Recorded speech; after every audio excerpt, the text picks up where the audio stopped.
Ah, what's really good? Welcome back to another episode of the Sanchez Show.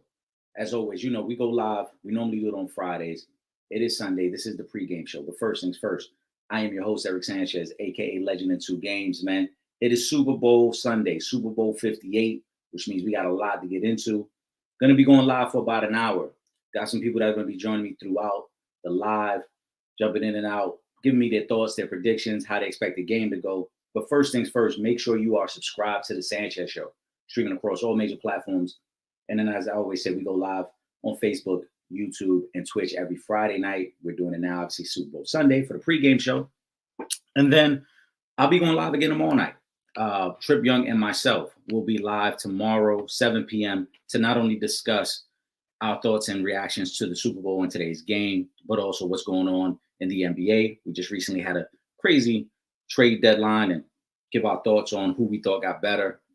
Pretty obvious if you follow me, if you've seen me on any other live, you know who I'm rooting for and you know who I like. So I'm pretty biased on who I'll say had a great trade deadline. But with that being said, I hope everyone is enjoying their Sunday. I hope everyone is ready because I expect it to be a great game today. So I hope you have your beverage of choice.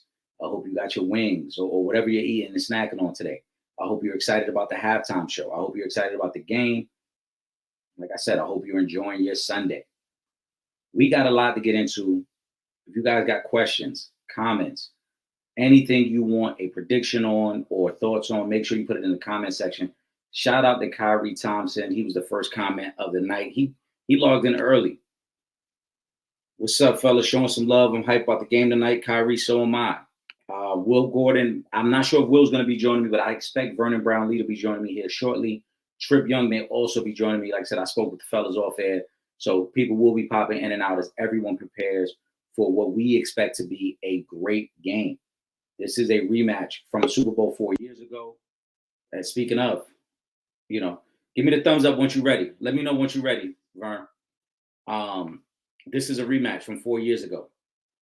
I think we're seeing a matchup of some great teams, obviously a great quarterback, two great head coaches, and we expect it to be a competitive game similar to what we saw 4 years ago.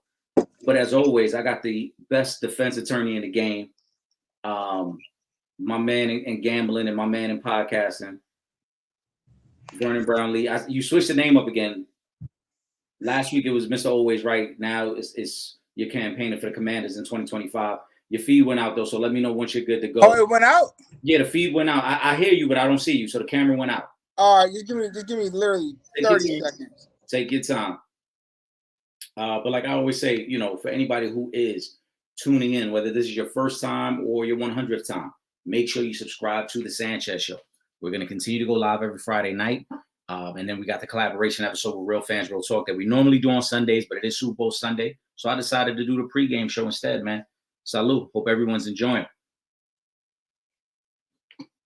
There we go. Vern, we're going to get you back in here. I'm going to be giving my prediction on how I expect not only this game to go and who I think is going to win, but there's a couple things. There's a couple layers to the Super Bowl because, as I mentioned, this is a rematch from 4 years ago. And this is a very dynamic matchup when you consider the offensive minds who are calling these games, Andy Reid and Kyle Shanahan. When you look at their history of what they've been able to do in the league and the way they've been able to create these type of offenses that can get you here. Kyle Shanahan, this is his second time as a head coach here. This is third time overall here because he was here as an offensive coordinator of the Falcons when he helped produce Matt Ryan to be an MVP of the league. You got Andy Reid, who is now in his fifth Super Bowl, a guy who obviously orchestrated Donovan McNabb's career and now has orchestrated Patrick Mahomes' career. Vern, how you feeling today? Oh, I'm feeling really good tonight. We feeling great, baby. Hey, look, I'm not showing because there's no sponsor, but you already know we've been doing what we're doing. I'm saying, look, if you see me wear this hat, it's because we're the next year chance, baby. Not next year. Cut it out. But I love the energy, But I obviously, we sipping tonight. It's a celebration. It's bittersweet. It's been more than sipping. I'm like 5 shots in. So there we go. It's the end of a great football season, but we've had a lot of fun this year. Before we go into our picks, I know we gave our picks Friday night. So unless something's changed, that the drama's out of that, we know who we're going with. Yeah. What are some of your favorite? I sent you a ticket that I've already put together so far. Yeah. Aside from that, I teased it on Friday. I said, not only do I like Kansas City, but I also like Pacheco as a dark horse winner of the MVP. He's at plus 2,500 right now. What are some of the things you're seeing, Vern, as far as prop bets and things that you really like that are standing out to you? Man, I like a lot. I think the MVS yards is way too low. 18 and a half. All he has to do is get 2 catches and he's going to have 18 and a half. Yep. I think that's way too low. I think that's probably one of the more confident bets that I have. McCaffrey under 300 odds is good, so I took that, of course. For what's that, MVP? No, just for him to score a touchdown. Oh, okay, yeah. It was like 210. I was like, okay, well, I like that. Also Rashee Rice, I like his receptions. Let me see. I can tell you what I got right now. Hold on. Let me see what I got. I'm glad you mentioned Rashee Rice because there was one I was going to send you. If you do, so again, whenever I talk to people about anytime touchdowns, I always say, think about how you expect the game to play out. Like, who do you expect to be impacted? Right. Right. If you do a Rashee Rice, Deebo Samuel anytime touchdown, just those 2 guys, that puts it at plus 425. Now, you and I talked about it on Friday because we expect Deebo to not only be involved in the passing game, but also as a runner in this game. Yeah. And so if you think Rashee Rice can get in, I'm pretty confident Deebo's probably going to get in just because of the touches he's going to get. Deebo's going to get in. I mean, if there's another person outside of McCaffrey that's going to score, it's going to be Deebo. One, he gets second most targets outside of CMC. You can scheme up in any way possible. And not only that, he's a really physical receiver. So if it's anything within, 5 yards, I expect for him to be hunting for the end zone. I agree. I like several Deebo props. I talked about it on Friday as well, where they have the most total yards, so most receiving. Exactly. Yeah. I like Deebo for that as well because I expect Deebo to have a good game as a receiver and also be impactful as a running back in this game. So you can you talking about you think Deebo is going to lead the 49ers in yards on reception? Total yards. Total yards? Yes. I think there's a good chance he leads them in total yards. I think it's a pretty safe bet, but you know what I think this game is going to be? The one thing I think that is going to hit the under on the total points for this game has continued to drop. It was at 48, and I think it's now at 46 and a half. And I don't understand it. And the reason why I don't understand is because the 49ers have been giving up in this playoffs a lot of points. And I'm just confused as to, so if they be giving up points to Jared Goff, in the last game that we saw, and after the Ravens game, why wouldn't you think they would give up points in this game? Right. If they're going to give up points, and the line is saying that the 49ers are going to win by 1.5. I'm not saying they're going to win 1.5, but what they're saying is that it's going to be a close game. I'm seeing like a 27-24, 27-26, something like that. I think the line is a little too low here. I know the 49ers defense I know the Chiefs defense is good, but I think the 49ers defense is a little overrated. So I'm confused as to why the line's at 46.5. If you want to play an alternate line, I think I would definitely pair like a 46. I pair like maybe like a 40.5 McCaffrey touchdown, Deebo touchdown. I think you can't lose with that. Yeah, the line is confusing to me as far as over under because I agree. I think they're showing a lot of respect for the defenses, but I expect in the second half of this game for things to open up. Oh, absolutely. 10-7 at halftime. But I think what's going to happen at the halftime is I think you'll see Mahomes, get a decent lead. And I think Brock Purdy and the 49ers try to close it, but they're not able to do so. I don't see this being a low-scoring game. I just can't wrap my mind around this being under 46. That means under 46 means that either it's a blowout or one team doesn't score 24 points, and I can't see how that happens. It stays under 46 if it starts off the way you just mentioned. If it's 10-7, 13-10 at the half, maybe it stays. But still, no. But right, you're right, because even at 13-10, you're at 23 points. Kyle Shanahan is an offensive guru, and Steve Spagnuolo is a defensive guru. I think it's going to be like a match. I don't think they're going to score 45, but I think, both teams scoring in the upper 20s is mid to upper 20s is realistic here. I don't understand the line. I truly don't. Now, the one thing, Eric, that I want to caution you on about betting and everyone else is, I think in this game there's going to be a significant injury to somebody. I'm not sure to who, but I think someone that we all think is going to get the yards, receptions, etc. is going to have a significant injury. I mean, that could definitely play into the totals, but the Chiefs have you said what? No, that's a good point too, because I thought about that a little bit too. Because when you look at the yardage totals across the board, all the significant names are expected to get 60+ yards. Yeah, that's not realistic. Yeah. So it's like if you look at Pacheco's over under on rushing yards, I believe is at 67. Yeah. McCaffrey is right at 90. You got Kelsey, Rashid Rice, both expected to be 70+. Debo 70+. Ayuk 60+. It's like that's not how it works out. That can't happen, because if that were to all happen, you would have a 30. Well, not only if all that happens, then the over definitely hits. Yes. If both offenses are just going up and down the field that way, then it don't matter. That's what I'm saying. Something is up, but if I had the insight as to what exactly Vegas is cooking up, I'll be a rich man. Unfortunately, not. So that is very interesting. There's a couple other ones that I've come across, right, that have caught my attention, and I'm not gonna lie, I took a long look at you know what, maybe just throw a little something down and see what happens. Yeah, of course. Why not? So Kansas City's defense to score is plus 800 on FanDuel. To score a touchdown. Now, we have said Brock Purdy, we know he's going to throw you one, maybe if not two. Last year's Kansas City's defense scored a touchdown in the Super Bowl against the Eagles on the strip sack. Plus 800, a great odds. You throw $20 down, you walk away from the Super Bowl very happy. Oh, hey, look, you don't care about the outcome of the game. Yeah. You throw out 20, and mind you, again, Kansas City's defense scoring, it could be a strip sack. What's crazy is Brock Purdy, in my opinion, has given almost every defense the opportunity to score. They just have not caught the ball. Yes.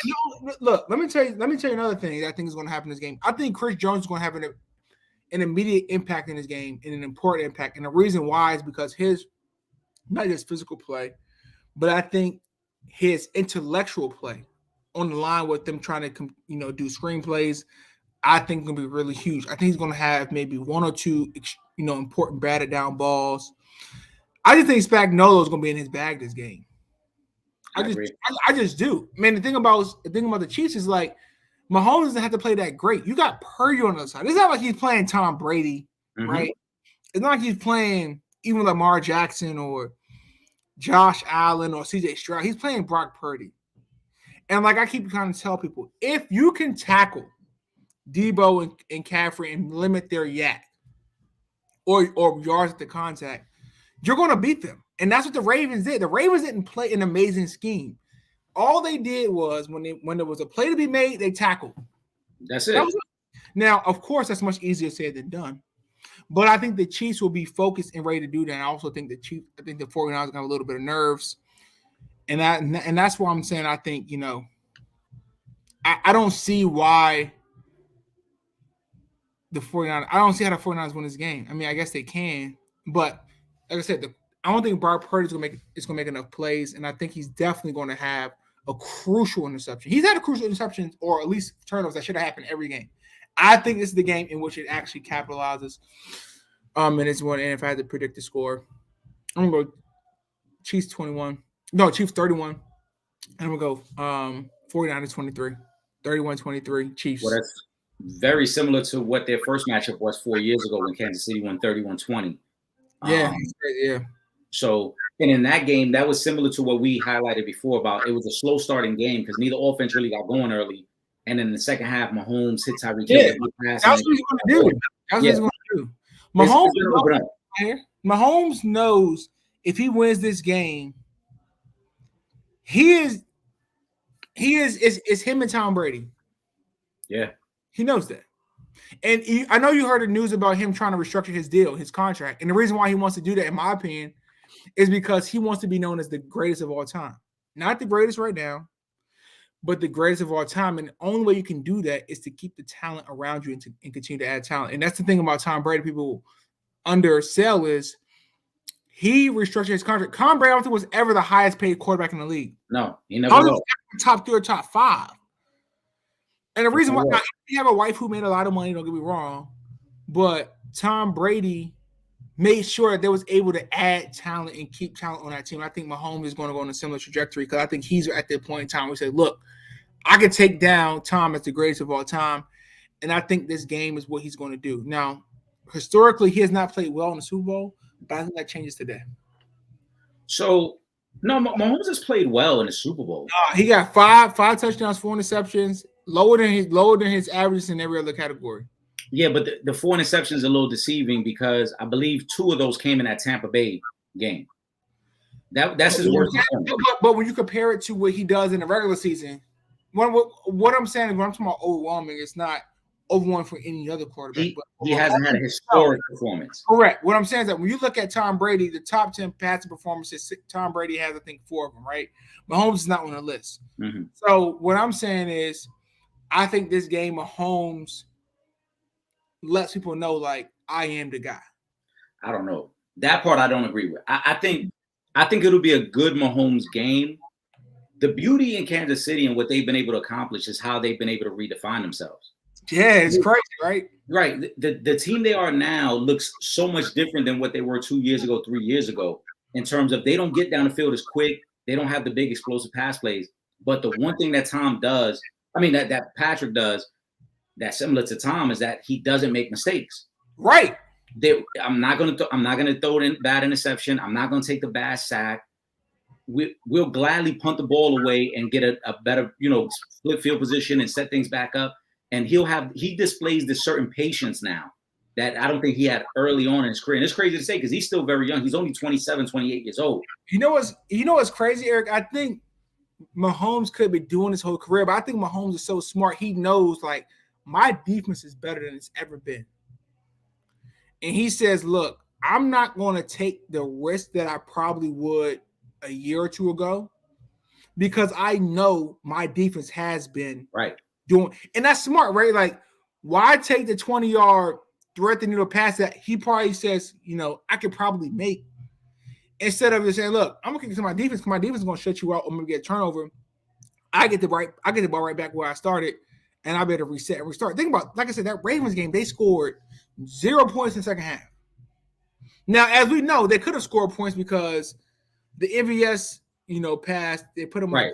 10, 11. They could have scored points, of course. They kill clock at that point. Right. I think Mahomes is like, look, if I don't have to make a throw in which is going to put my team in jeopardy, I'm not going to do so. And I definitely want to shout out Tyree and Pooh real quick, Eric, because they just been they've been very consistent. I think Kyrie's always there, like early, and Pooh is always chiming in. So I definitely want to shout out the supporters of the group. We have so many, but Kyrie and Pooh, they're here. They're here now, and they just every time I log in, they're there. So I just want to I definitely just want to say, hey, look, I appreciate you guys for always tuning in, checking us out, and checking my boy Eric, who very knowledgeable about sports. I think I know a lot about sports, but to be honest with you, Eric and his sports game is unmatched. I appreciate that. Definitely Kyrie and Pooh. Pooh always rocking with us every week. Yeah. I'm gonna put that question up. Shout out to Kyrie. Kyrie, man, listen, we put the joint up. We said we're going live at 5:00. Kyrie was in here at 3:16 p.m. Always, bro. Which always early. Listen, not even nothing crazy. Just wishing y'all a good show, fellas, and it's gonna be a great game tonight. So Kyrie, we definitely appreciate. And we're gonna get to Kyrie. Actually, we're gonna start with Kyrie's joint because he wants to know about the halftime show. Yeah. He said, Usher gonna tear it up. What songs do you think he will do or that are must-do songs? Look, you can probably hear the Usher in my background right now. All right. Got floor seats to Usher coming to Baltimore. I'm not from Baltimore. I just want to make that note. But it's on the weekend, so that's where we are. But yeah, I think he's gonna do the 7 o'clock on the dot. My drop top cruising the streets. I think he's gonna do that for the show. I think he's gonna definitely do a confessions. Maybe Let It Burn. He's not gonna do nothing. He's not gonna do one of the X-rated type joints. I think he probably stays somewhere in that lane. I would love for him to do like a Can You Handle It, but I don't think he is. But Usher, he crosses so many platforms, genres, eras. It's like you got people from the 80s to now, black, white, Hispanic. You're gonna have everybody in there because he just transcends really the R&B culture. Like he's the guy was like he kind of captured like almost every market. So I think where he can go is kind of endless. So I think he definitely at 7:00 on the dot. I think that burn definitely gonna hit. Those are my two. I'm putting out there. I'm not sure what the odds are, but there we go. Hope we bring Chris Brown out. Now I see Pooh. So Chris Brown maybe, but with the NFL and their domestic violence issue in history, that's the only reason I don't think they're gonna do so. So not only that, let's also be clear. Not to stir up controversy. Yeah. Jay-Z and Chris Brown do not have the greatest relationship, and with Jay being in charge of the halftime show, I would be surprised. I'm not gonna say I doubt it would happen, but I would be surprised if Jay signed off. It ain't no way. It's not blackballing. It's not blackballing Pooh. It's I just like Chris Brown though. I like Pooh's on. I like Pooh's thought because if Chris Brown and Usher come out on a drink, that drink will be a little wild. I can't lie. Right. It's what it is. I mean, Alicia Keys is definitely coming out. She's definitely coming out. I think Alicia Keys is coming out. I think Lil Jon is coming out for Lil Jon, You know, I think Usher's gonna have a nice variety of songs. It's gonna be a high energy performance. High energy. Last year we got robbed a little bit because Rihanna was pregnant when she performed, so we didn't get the energy that that we deserve for it. Like I said, I think Pooh. I think he's gonna do I think he's gonna do Daddy's Home. Well, you can't say yeah. It's a given. Come on, Eric. No, all right, no problem. More than that. All right, I think he's gonna do Daddy's Home. I think he's gonna do My Way. My Way, yeah. And I think Love in the Club he's gonna do. I think at least them three. I got the love in the club. Yeah, I think those he's gonna. I like that. Okay. And Eric, so I think he's gonna get to those. They should have the Usher playlist parlay. I mean, we could have put some money down on that one. You already lying. We definitely could have put some money down on that one. I like that one. But I think and Alicia coming out, you know, for my boo is probably a given. Yeah. And like we said, Lil Jon, and that's probably a given. So it's gonna. I think it's gonna be a phenomenal performance.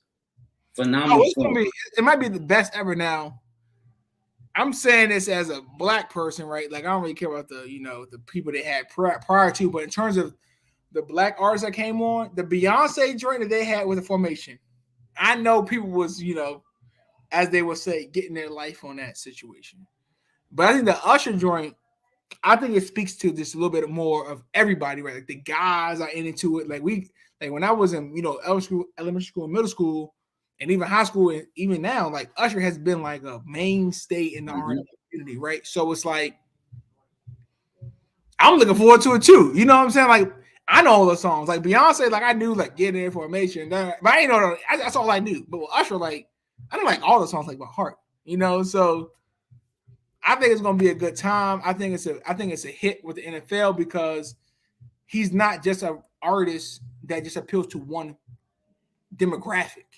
Like if you go around, anyone like our age is like, oh, Usher, of course, Usher, My Way, 7:00 on my drop top. You know what I'm saying? So it's like I got a real pretty, like everybody knows it. So it's like them tickets going crazy. I'm glad I got my tickets early, but them tickets going nuts right now. Well, I'm sure you're gonna have a great time at the performance as well. But he's gonna put on a show tonight. And I shout out to Jay, man, because I think Jay has done a phenomenal job. Jay caught a lot of backlash when he partnered up with the NFL and Rock Nation. And I think Jay has done a phenomenal job with the halftime shows and booking the artists. Shout out to Kavon.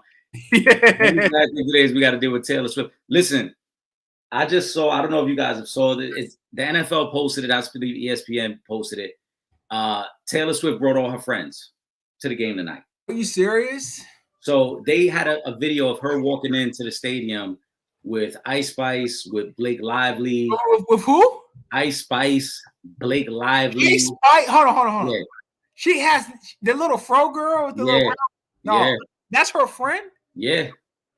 She so trash, bro. I'm sorry. No, listen, it's gonna be. I'll say it like this. For me, I won't be annoyed by it because I'm so in tune with the game that I won't really care how many times they show Taylor Swift.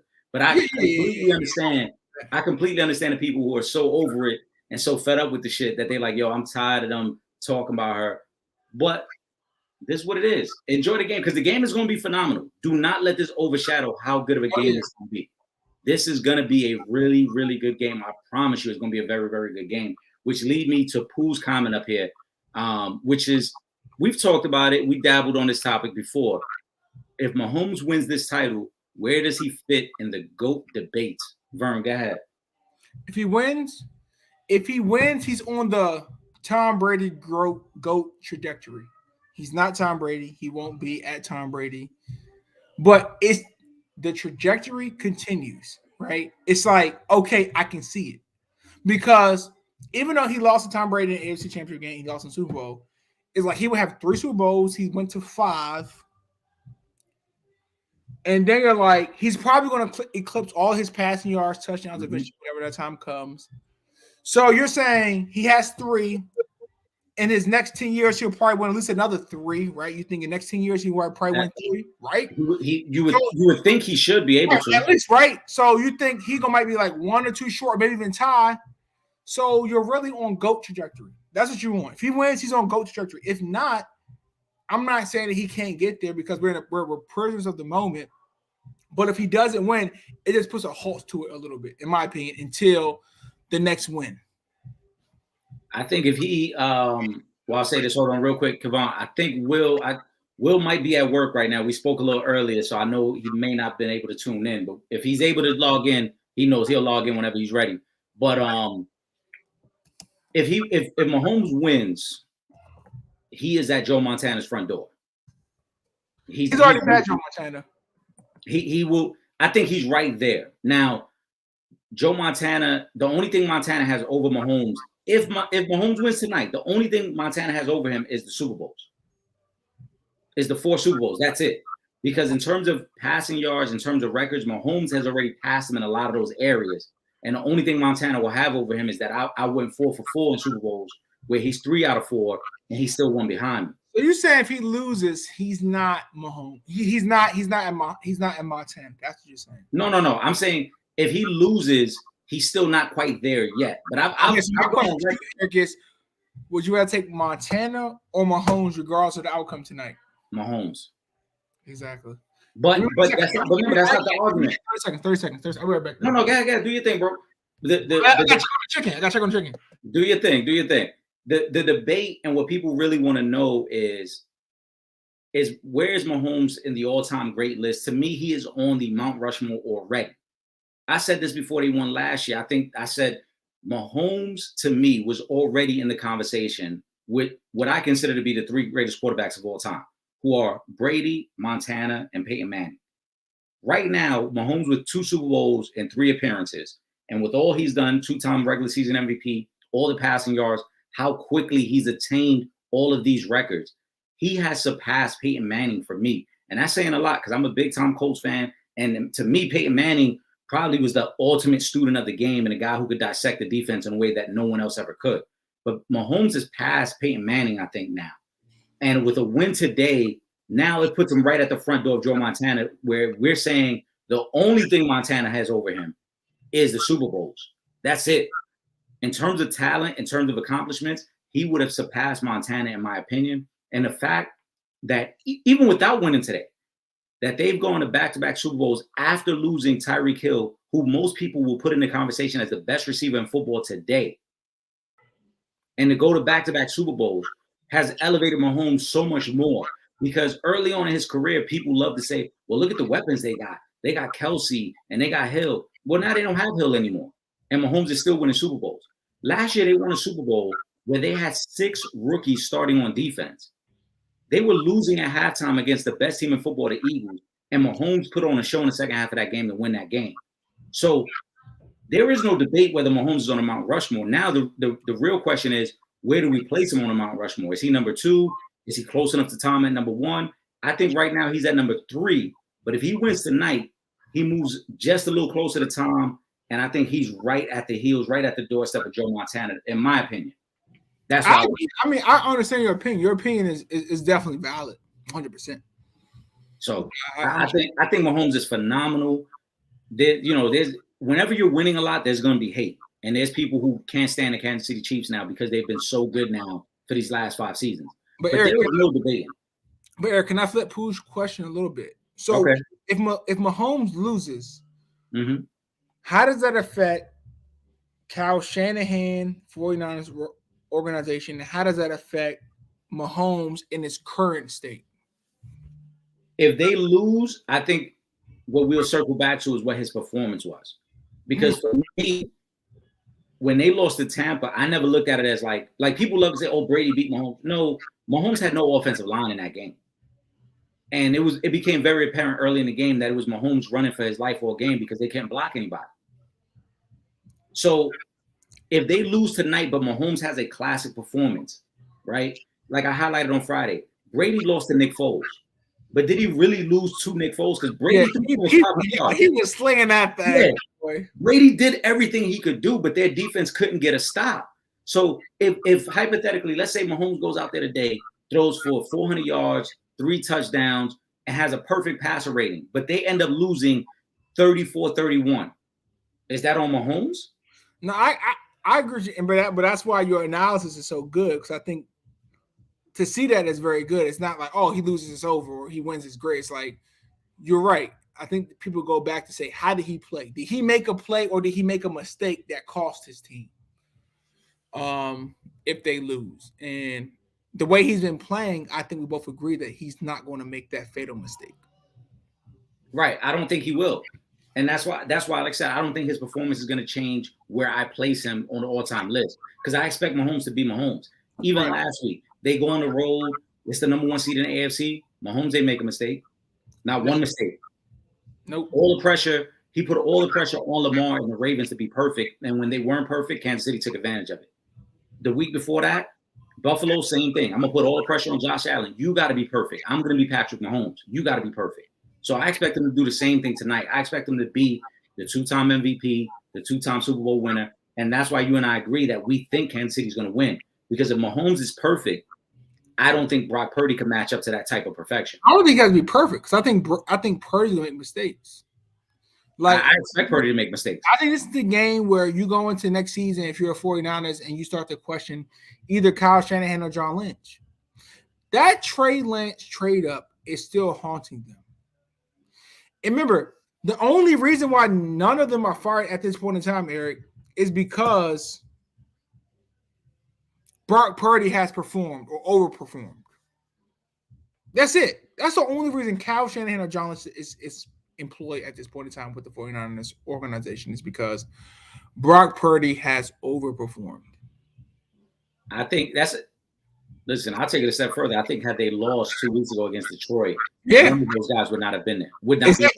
And that's what I'm saying. If Brock Purdy comes up and really stinks it up, I think that's what's going to happen, because people are going to say, this year, the NFC is not going to be any easier than the 49ers. You got the number 1 seed.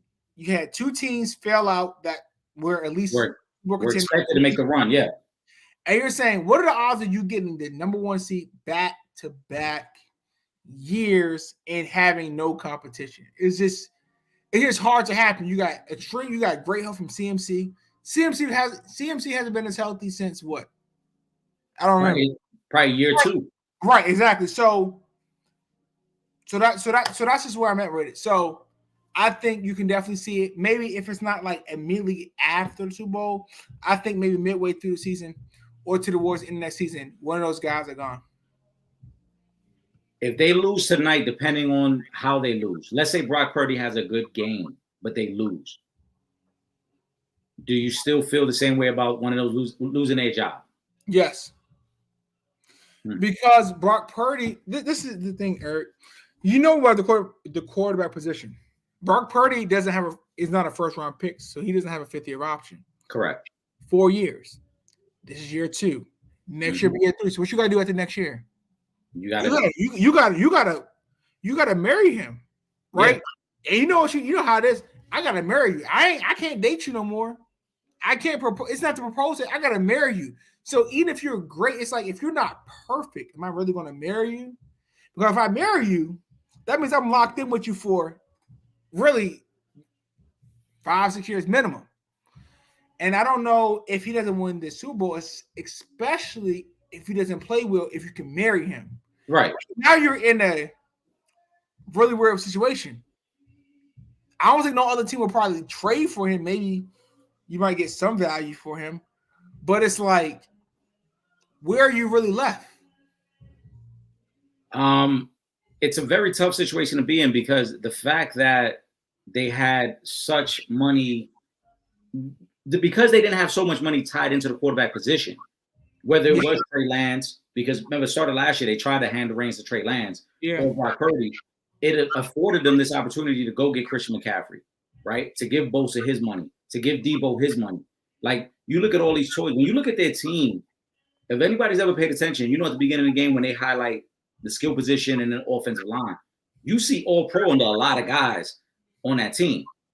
And that's because you have a quarterback who was on such a cheap deal, especially Brock Purdy, 7th round pick. Under $1 million. He's making less than $1 million. So we could pay Christian McCaffrey, Debo, Ayuk, Kittle, Trent Williams. We could pay Eric Armstead. Yeah. We could pay all these guys. Nick Bosa. Yeah. But as you mentioned, if we got to marry you now and make that long-term commitment, and we're not even talking about paying you what the Justin Herberts of the world again. We're not even talking that. Even if we want to elevate you to the $25-30 million range, that no, I know, but I'm just saying, I'm throwing out a hypothetical number. Even if we don't want to get you to the 40 million point, even if we said we're going to get you to 30 million, which is a significant raise for Brock Purdy, we have to then eliminate some of these other guys who are making big money because we can't afford to keep. We can't keep Fred Warner. We can't keep Bosa and Armstead and Chase Young, who's about to get his new deal. They gotta have to figure that part out too. I don't think he's worth a new deal, but they're gonna have to figure that part out too. So there's a lot of question marks for the 49ers, and that's why this game is so significant for them. Because if they don't win, this roster is gonna look completely different over the next year and a half. It's going to have to, because Brock Purdy and no other quarterback does it. They don't play on their last year of their deal. So at the end of next year, you as the 49ers will have to make a decision. Yeah. And as we know, more than likely than not, just to the odds are, the 49ers are not going to have as good a year as they did this year. It's just hard to repeat as number one seed. And let's say next year they fall short of a conference championship, right? You're like, okay, Brock Purdy went to a conference championship, went to Super Bowl, and now people will probably see it as he's regressed. How are you going to make a long-term commitment? Because if I'm Brock Purdy's agent, I'm saying I want $45 million. That's true. Year, at least. And then you're saying, well, the only reason he's getting there is because of these players. So you kind of like at a stalemate, almost like how Kirk Cousins was with my Commanders, right? The issue is they have no other – they can't rely on nothing else. They don't have no one else in the pipeline that's ready to go.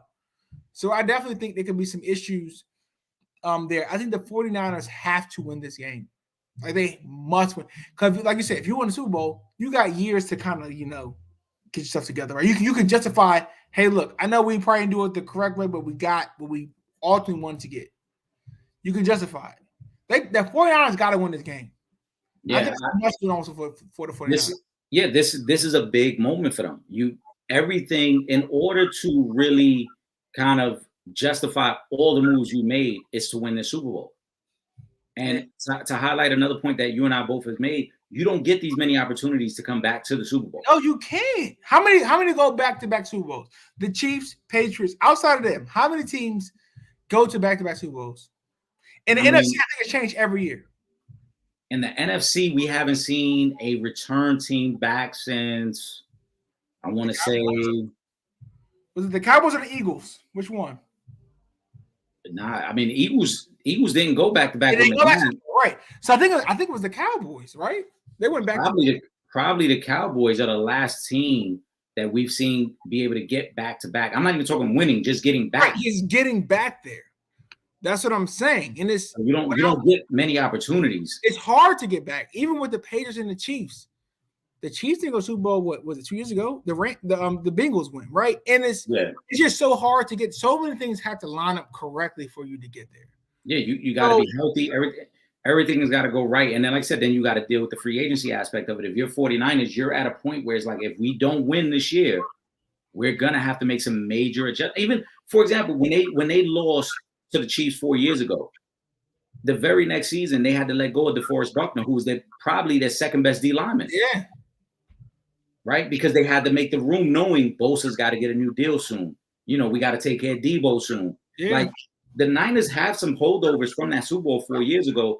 And that team, even still, some of that defense still looks a little different now because you had to let certain guys go. You couldn't bring everybody back. Raheem Mostert was their running back then. You couldn't bring Mostert back. DeForest Buckner was your second best D lineman. You can't bring him back.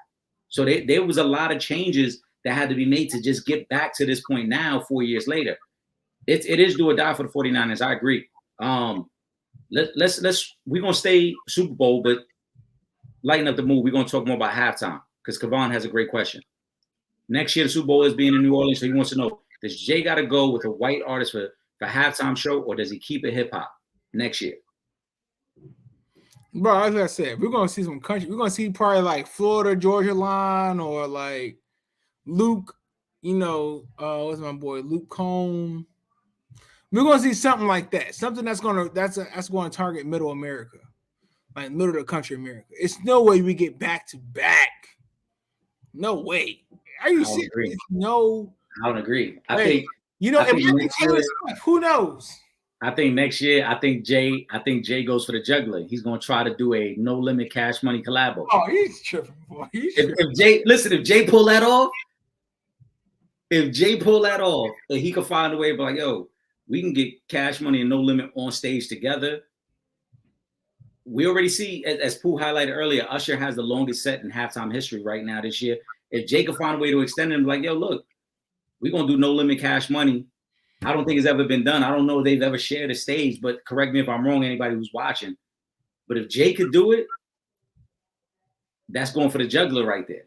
I get you, but like I said, I think we get Florida Georgia line. I think we get Luke Combs. I think we get some kind of country artist, heavy metal.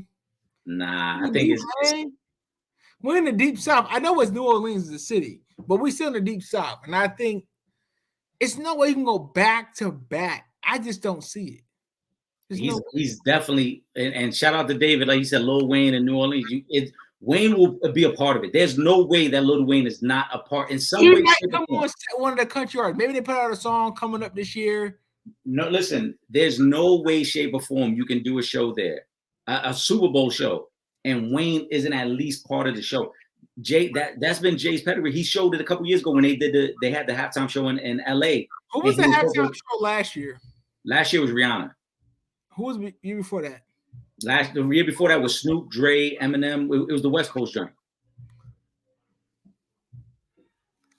I got you, but I don't see it. I think so. I think he has to go. I think Usher is kind of like get into more like mainstream. I think he's going to definitely go. I think they're going to go full bread next year. But I think so. Usher was a smart pick for them because doesn't Usher have a residency out there now? He had it in Vegas. Right. And so the Super Bowl in Vegas, so it made perfect sense. Yeah, it did. I think that was a very smart move. And honestly, even though Usher, I guess, is like a mainstream R&B or black artist, right, whatever, I don't think no one sees him as a black pick. I think they see him as a pick that a lot of people are going to like. I don't think no one's going to see it as, oh, well, the black community got there with right, quote unquote hip hop pick. Exactly. No, he's not that. Right. I think they try to go for Taylor Swift next year. Nah, I don't think Taylor Swift ever. Not while Jay's there. I don't think Taylor Swift ever gets a halftime show. I hear you, but I don't know. I don't see it. I definitely don't see it being Lil Wayne. As much as I would love to see Lil Wayne come on the stage, trust me. If it's a Lil Wayne halftime show, I might go to New Orleans myself. Okay, but I just don't see them doing that. I just don't see them. I don't know, man. I think that's the direction Jay's gonna go.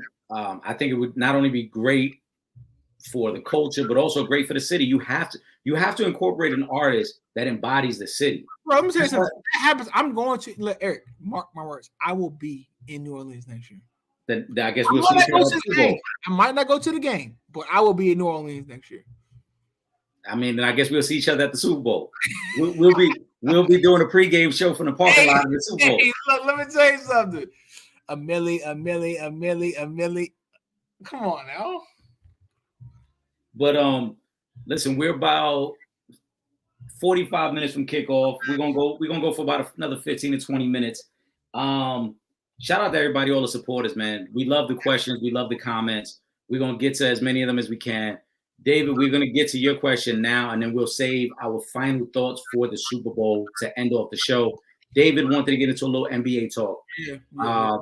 He wanted to know what was our thoughts on the NBA trade deadline and also the Warriors. Steph Curry hit a big shot yesterday as they beat Phoenix. They've been rolling lately, so he wants to get our thoughts on it. Go ahead, Vern. So what I say is the NBA trade deadline was kind of boring. No one made a move to me that changes their position in terms of them being able to win a championship. I mean, I know people saying the Knicks made a good moves, but to me, the Knicks are not going to be a team that's really, in my opinion, going to compete for anything when it really truly matters. Eric, I gotta bow to you. I gotta say SGA and the Thunder. I think they look really good, man. I think they look really good. You know. We'll see how the playoffs comes, but right now I'm giving you that nod right now. I'm just gonna give it to you right now. I still say, I just need to see them in the playoffs.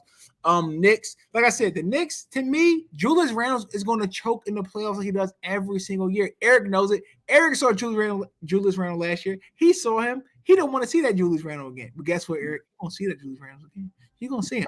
Now, Dallas, what I do like, they got my boy from the Wizards, Gafford. Daniel Gafford. Now, Gafford, to me, as a player with the Wizards, who I loved, I loved him so much because he always came every game with energy, hustle, he rebound. He know his role. He's not going to do anything outside his role. He plays it so well. Gafford, to me, is one of my favorite Wizards. I wish if he was going to get traded, I would have probably got a Gafford jersey. Gafford was my guy. Like, I got a Michael Ruffin jersey, and that's how you know I'm a real Wizards fan when I got a Michael Ruffin jersey, number 51. But Daniel Gafford is going to be a good piece for the Mask. I feel like he can play the pick and roll defense better than who they had, right? So with Luka being an absolute traffic cone, I think Gafford is going to allow them some front court presence that could help them, shave a couple points. Because in the playoffs, like I said, if you can save 5 points in the game, that's huge. That's the difference between winning and losing. I think that's what they're saying. Gafford, look, we just need you to save us a few points, get us a few more offensive rebounds, get some defensive rebounds when it matters, and call it a day. And I think they're going to mesh well because Daniel Gafford does not need the ball, does not want the ball. You should not give him the ball to ever fucking score. But everything else that he does, like he's fine. So I think the Mavericks, to me, had the best deadline trade because they made a strategic move to get someone who's going to help the way they play offense. Now, do I think it's going to make a difference in terms of them getting to the championship? No, not really. The Nuggets are going to be the team to beat. Jamal Murray's playing out of his motherfucking mind, and Jokic is just that guy. So that's where we are. And also, my preseason prediction of the Lakers to miss the playoffs is still in play.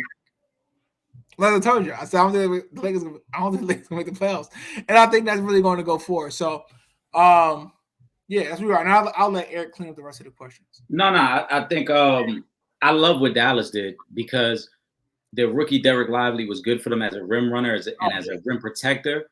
But as you mentioned, playoff time, you need somebody a little more experienced. Yeah, of course. And so Daniel Gafford and the addition of PJ Washington, I think, helped them in both those areas.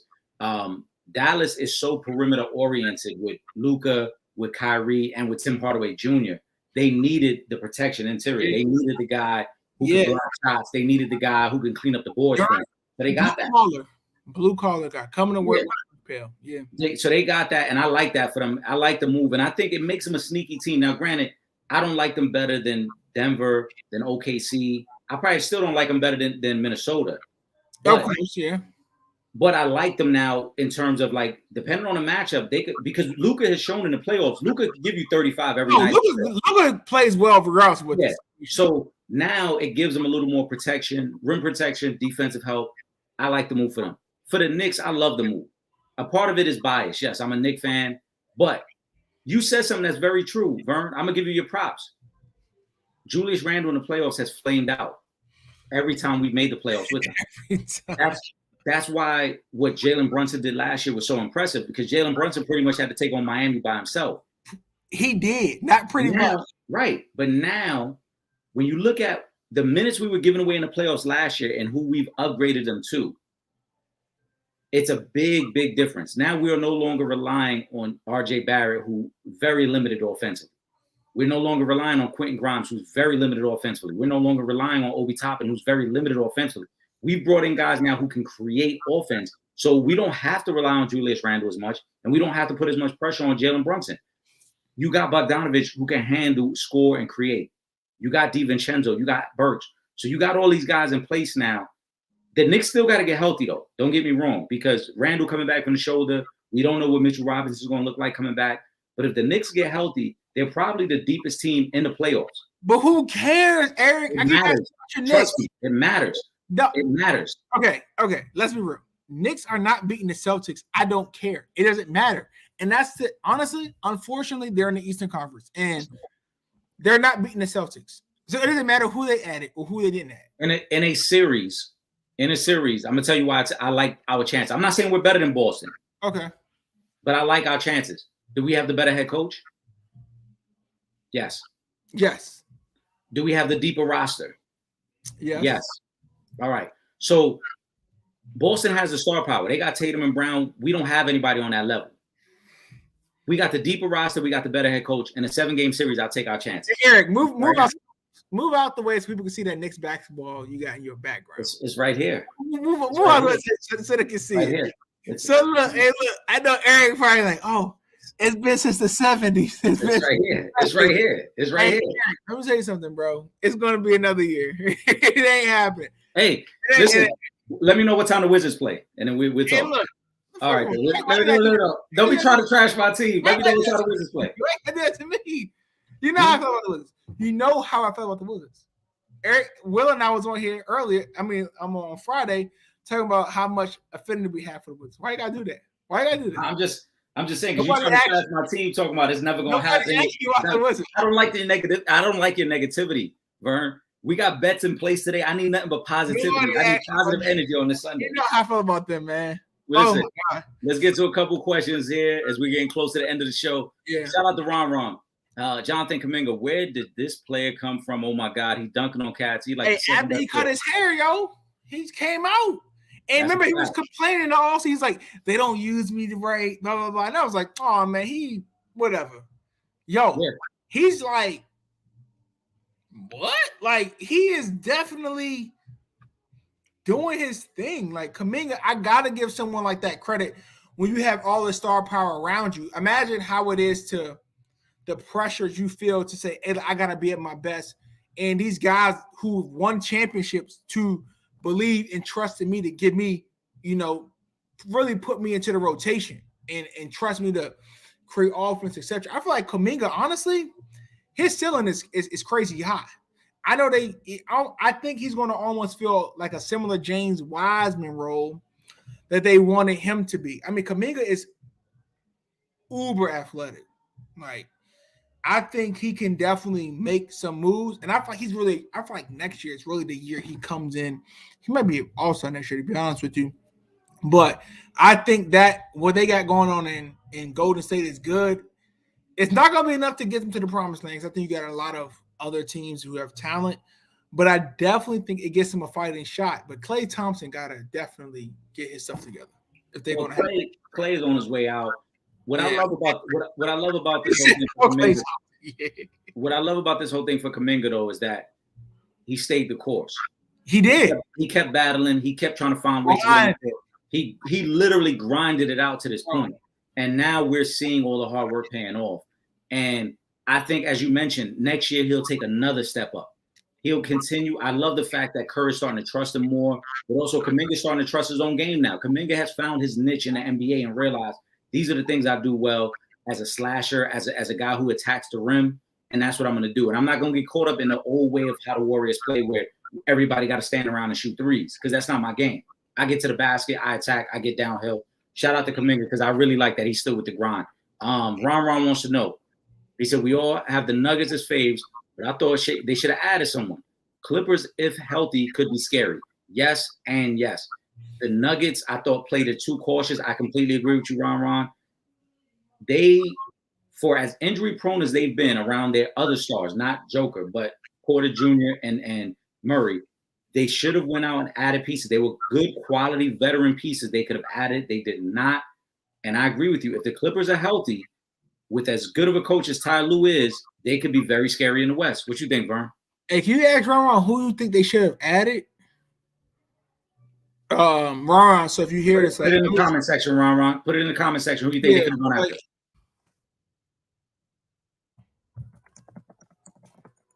Oh, I'm asking. I'm putting. Yeah, I told him we gotta put it in the comment section, but I just think they got a complete team. I think the Nuggets, when you're on that level, I think they're kind of scared of like someone messing up the chemistry because, as you know, it's not all about talent. It's about chemistry, people playing together, knowing each other, liking each other, etc. And I feel like the Nuggets have done a good job in that area, in that arena. So I think they were kind of cautious. Clippers, man, I was wrong. I said the Westbrook is not going to do anything for the Clippers. They're going to be sorry. I got to say I was wrong about that. They obviously have played very well, and it looks like they're going to continue to play very, very, very well. And say Knicks have been that good. Poor Klay Thompson. I'm not Ron, but maybe another feisty player, someone to Bruce Brown. Maybe. So did you want them to add like Patrick Beverly, Kyrie? I don't know if Patrick would have been a perfect guy, but I think they could have went and tried to circle back on Bruce Brown and brought him back and made the trade to bring him back. Remember, I think the Nuggets lost two key pieces from last year's team: Bruce Brown and Jeff Green. The versatility those guys brought. Bruce Brown were definitely instrumental in helping solidify and fill out their moves. I agree. So I think if you look at their team, and I just double checked as well to make sure. They're only really playing 7 guys more than 15 minutes. Like, it's a very small rotation for Mike Malone. And last year, one of their strengths was that when they went to their bench and they brought Bruce Brown and they brought Jeff Green in, they were able to lengthen out the game in their bench and continue to be who they were without having to force their stars to play 45 minutes a night. That's the part that I don't like about this current edition of the Nuggets. It feels like they're going to rely on their stars to have to play 42, 45 minutes a night. And I would have loved to see them get a little bit more depth in their bench. But to that being said, I mean, if you look at it, like, who do you really go for? Somebody on the perimeter, somebody on the wing would have been best for them. Bruce Brown, I would have loved to see them bring Bruce Brown back, but they didn't. Ron, he's right, though. Knicks, this is the best era. This is the best version of Knicks basketball since the human. Does that say anything? What's the best version of the Wizards basketball? Actually, Gilbert Arenas, Antoine Jameson, the toughest. Yeah, that's them second round playoff series was amazing. We ran against LeBron. I'm sorry, one of the greatest of all time. We went against Jordan. We were losing to Jordan in the Eastern Conference. We were at least making the Eastern Conference Finals. 2010. Kyrie wants to know. Hold on. He was about Klay Thompson. Hold on, let me go. Oh, right here. This one right here, Kyrie, poor Klay Thompson. Did y'all see him about to cry in the locker room? He washed. Yeah, that boy washed, boy. He washed like clothes on a Saturday morning, boy. Yeah, he definitely. Klay, you know what? I feel bad for Klay because he had injuries. I think the injuries slowed him down. And in the NBA, injuries, if you're talking about like a half a second or just being able to move to a different spot, it's very, very important in the NBA because the margin of error is just so slim. So I think the injuries caught up to him. He can't get as open as he wants to. He probably can't drive as much as he wants to, even when he really didn't drive like that. But just that threat of even being able to be there is really important. So yeah, and I'm gonna take the chicken out. But comment, Eric, if you can. I'm gonna take the chicken out. Say that again. I'm gonna take this chicken out the oven right back. Oh, okay. Do your thing. It's almost game time. We're gonna be wrapping up very soon. Klay is sad to see, man. It's really sad, especially when you look at how much Curry has continued to evolve and add to his game. And Curry's still Curry. And Klay is just a shell of himself at this point. I really thought Klay would have come back from the injury a couple years ago and at least gotten closer to what he once was. But he has continued to regress. It hasn't looked good at all for Klay. And this is probably it for him. It has the feel that his pride won't allow him to even drag this out any further. I think after this season, I wouldn't be surprised if he retires or if the Warriors just move on from him completely and then kind of force his hand to figure out what the next move is. He doesn't have much value for another team. He doesn't bring enough to the table where if you're another team, you could even justify trading for him. I think he's done. It just looks that way. And those hints have been there for quite some time. You heard him himself make the comments about, it's tough to not be the player you once were. It's time. They're going to have to move on, man. It is what it is. Kyrie also, y'all talking about his injuries. Remember in the finals, he played well. But how is he getting worse?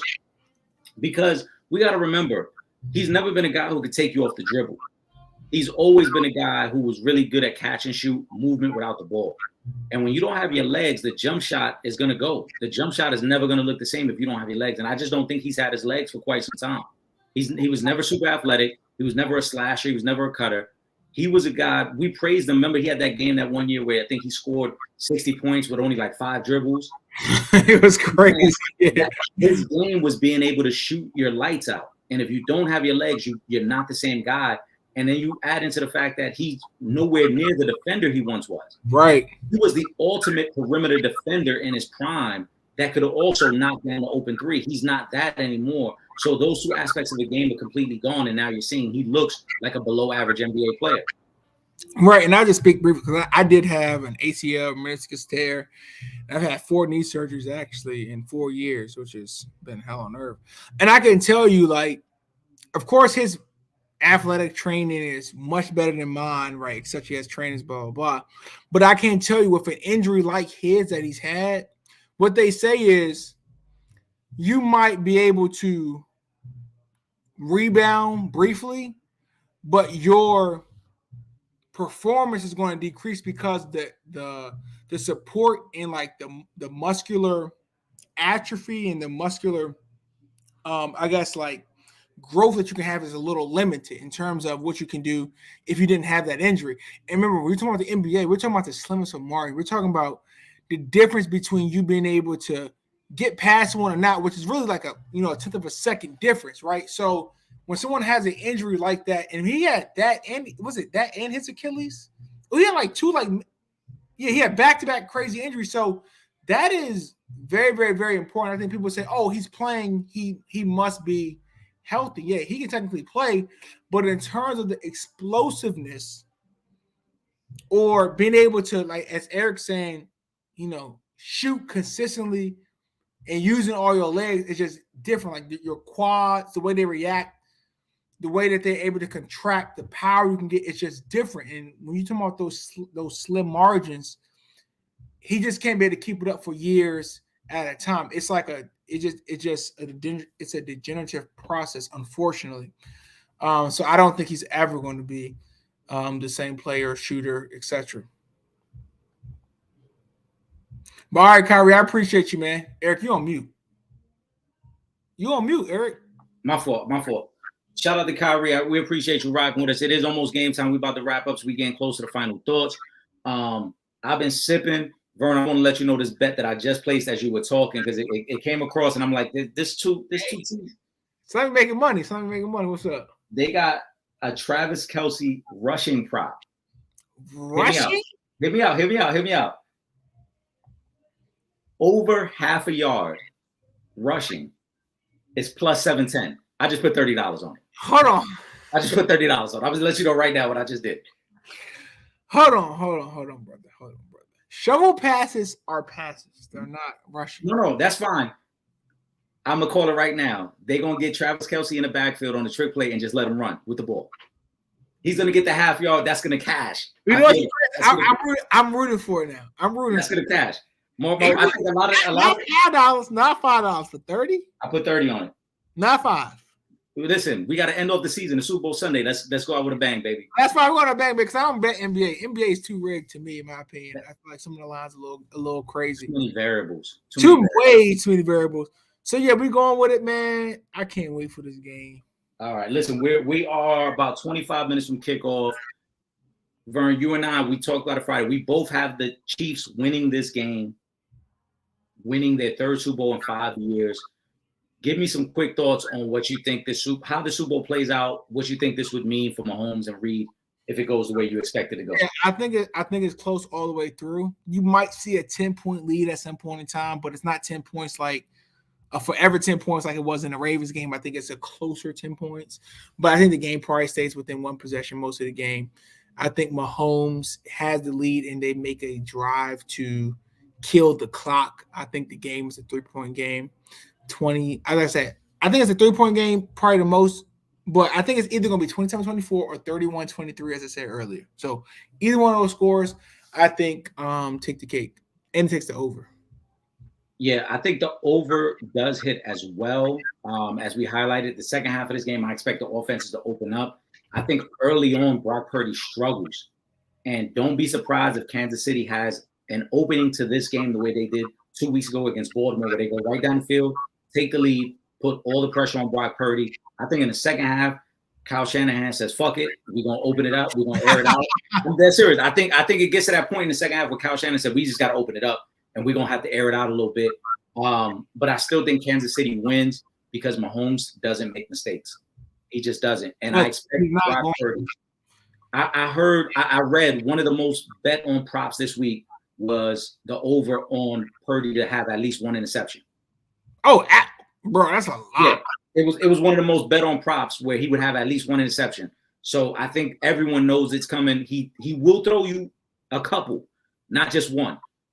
Oh, I wish the prop was over 1.5 turnovers, period. I think he would definitely have that. So, yeah, there's some things here. Like I said, I don't see Brock Purdy being able to face Kansas City.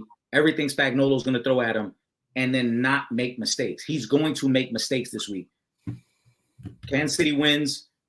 It's going to be a very competitive game. I think the second half gets explosive, but then we transition into the talk about Reed's place historically, Mahomes plays historically, and what this means for the rest of the league. Because at 28 years old. Last question. They keep talking about Reed signing an extension. More likely that Reed signs an extension or he retires. Retires. If they win. Retires. Me too. I think he retires. No way. I think so too. I think Andy Reid, as great as he's been, he's also been a family first type guy.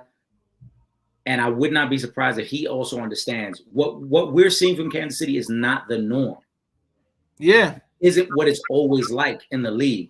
So for him to think, for anyone to think, oh, they're just going to keep running it back. Reed knows this window is very special. And I'm sure you've seen it as well. They said when Chris Jones got up and addressed the team, Travis Kelce got up and addressed the team. Those are two of the longest tenured Chiefs. Those were guys that were there before this winning started. They know that this is not the norm. You don't normally get to 4 Super Bowls in 5 years. You don't get an opportunity to win 3, right? You don't get an opportunity to win 3 in 5 years. So I think Andy Reid at some point, probably very soon, says, I'm going to walk away, and they put his heir apparent in place, whether it's Eric Bieniemy, who we teased on Friday about it, or someone else. Shout out to A-Love. Said enjoy, have fun. We definitely enjoy. We're gonna be sipping the rest of the night. A-Love is always in here. She's in here quite a bit too, man. Like A-Love been showing us a lot of love, so we greatly appreciate that. I love it. You have fun too. I've been drinking on a lot of different things today. Yeah. Eric, by the time I sign to this thing, I'm gonna be lit like a motherfucking Christmas tree.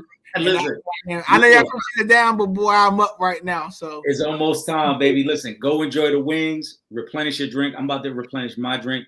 My brother Vernon, it's been a great NFL season. You never gave us. You never gave us. No. Listen, hold on. When I tell you, I got papers on papers with our stats on there, all that. Trust me, I just got to crush the numbers. No, man. I got the numbers. I just got to tally them up now. You can text me, man. It's okay. I understand. I understand.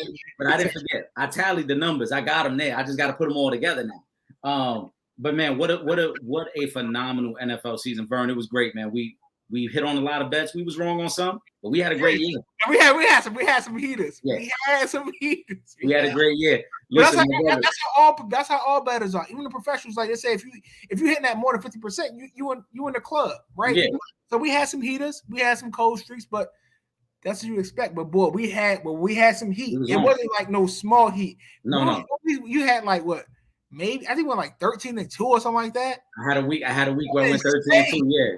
Yeah, something insane. So and I know I had a week where I went crazy too. So and for the most part, if we had a bad week, it was like maybe slightly under. But it wasn't crazy. We had multiple weeks And maybe I'll focus on that and I'll highlight those. We had multiple weeks where we picked 10 out of 16 correct. Yeah, that's what I'm saying. Like that's in terms of betting. Like if you're over 50%, you're in like a rarefied air. Yeah. So yeah, no, we did our thing this year, man. So it's like I appreciate everyone that came, supported. The Sanchez show. Eric was doing this for quite some time. He just had me on as a guest. I guess I call it like an extended stay. I definitely appreciated it. We had your residency. We had the residency. Yeah, exactly. It was a residency. I loved it. And I'm gearing up for next football season, man. You already know I'm coming back, baby. 2025, baby. New Orleans. I'm gonna see my boys playing in the Louisiana Super Bowl, baby. Oh, so you're saying it's gonna be a Colts Commander Super Bowl? Hey, it might be. Hey, why hate? Why hate? You never know. You never know. We put it in the air. You never know. My brother Vernon Brown Lee, we're gonna be in touch because we're gonna be definitely working on some more stuff, even outside the NFL season. But for my brother Vernon Brown Lee, I am Eric Sanchez. Shout out to Will Gordon. I know Will couldn't join tonight, but I know he probably tuned in. We appreciate all you guys. Enjoy the Super Bowl, and we will see you guys very soon, man. We are out of here. All right.